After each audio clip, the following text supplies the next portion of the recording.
Imagine a group of college students sitting around a table having a conversation. Suddenly one stops another. What do you mean by several? You see, he was from Chicago, and the native Tennessean he stopped was me. I had used several to mean many or a lot, but he had always heard it to mean 4 or 5.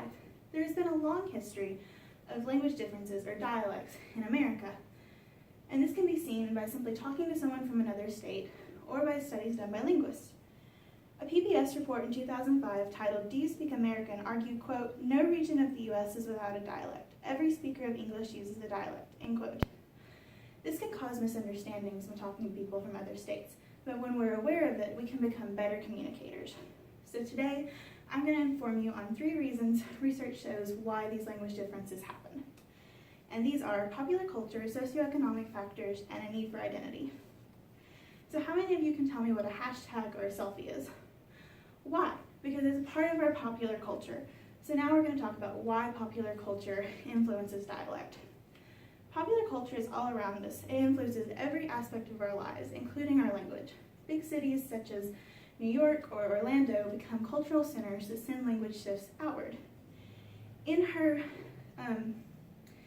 research, Do You Speak Bostonian, published in January 1999 edition of the U.S. News and World Report, Sarah Hamill traced the pronunciation of a brand of Keds sneakers through large cities across the country. If you were in Chicago, Detroit, or Buffalo, then the word is pronounced cud, or in Birmingham or Toulouse, the pronunciation shifts to kid or key. Notice the geographic location of these cities and how the pronunciation changes based on how close they are to each other.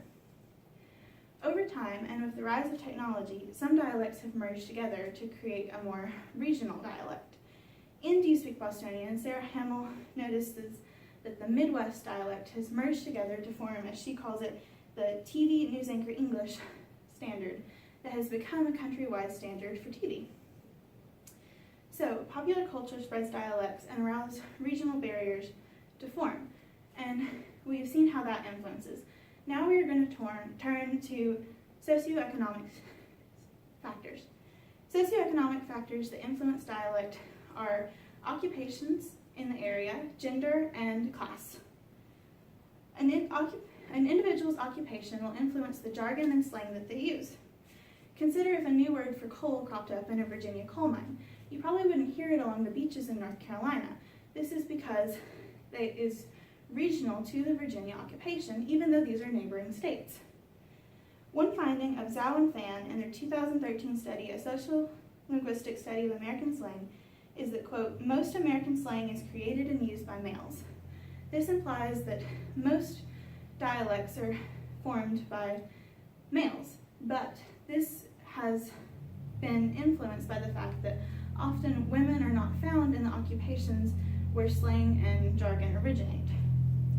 Social class also influences the formation of dialects in that in the upper classes or the more educated classes, there is a higher pressure for standardization in the news anchor English.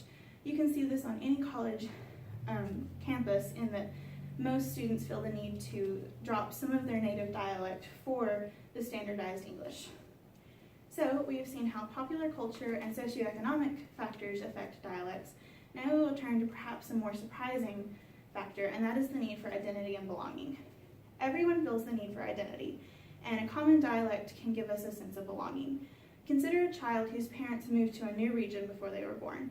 They will pick up a mixed dialect. Some of it will be their parents as they try to connect with them, and some of it will be that of the culture around them as they seek to fit into that popular culture. The 2005 PBS report, Do You Speak American, also mentioned that as early settlers moved west, they took their dialect with them, and this is why we have such mixed dialects in the West today. Identity and belonging ultimately drive the other factors as well. We're influenced by popular culture because we seek to belong, and jargon and slang in our occupations help us to connect to each other.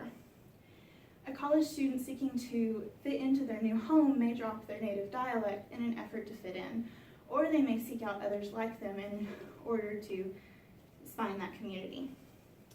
So language differences between the states do exist, and they can be a point of misunderstanding, but when we're sensitive to them, we become better communicators. In conclusion, the main origin of differences between the main origin of dialects between the states are popular culture, socioeconomic factors, and a need for identity. These things drive us, and they drive how we speak. An accent, like a footprint, is always unique, but it is in comparing these footprints that we find the thread that is our common humanity. Thank you.